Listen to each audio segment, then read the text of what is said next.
The first step when conducting a data audit is to take stock or inventory of the data you hold or that others hold on your behalf. You'll have different information about your employees, suppliers, operating partners, and customers, so concentrate on one category at a time. To get into the mindset of auditing, it's a good idea to begin with the information you should have the most control over, the people who work in your business. Beginning with the first column, our example indicates some of the types of information you're likely to hold for the people in your business. Then we want to know whether the data is standard personal data or if it qualifies as special category information. As you can see, this data relates to current and former employees as well as trainees and apprentices.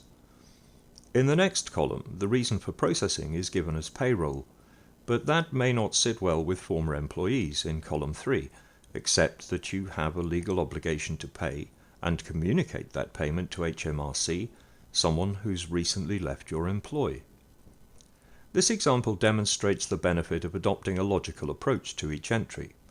If it doesn't immediately make sense for someone to have access to certain information, you'll need to question that access to determine whether the reasoning is sound.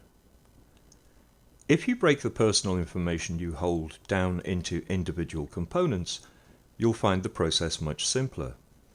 In this example, we begin with first name, which is obviously personal but not special category information. We do retain the information for current and former employees as well as trainees and apprentices. There are several reasons we do this.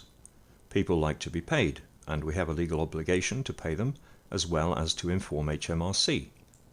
Our example business uses ID documents because some of the employees are customer-facing and should be able to verify their identity. There is a swipe card entry system within the building, and we maintain a log of who is in and out for both security purposes and for safety information in the event of a hazardous incident.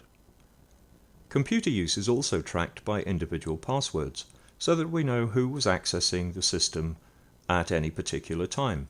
This is essential information to have in the event of a data incident or breach. Some employees are in a position to claim expenses, which are accountable both internally and to HMRC. Naturally, you'd expect anyone handling the HR function to have someone's first name, and for HR information to be available to HR and anyone responsible for managing that individual, although special category information may be shielded with specific limited access. Skipping through to the last column, Action Required, your audit should begin to flag up questions such as, why does that department or service need this information? And is our service agreement with them fully GDPR compliant? These are questions you will need answers to, so you'll have to check on every single count. And more questions will arise as you move through whether or not you have middle name, surname, date of birth, marital status, and so it goes on.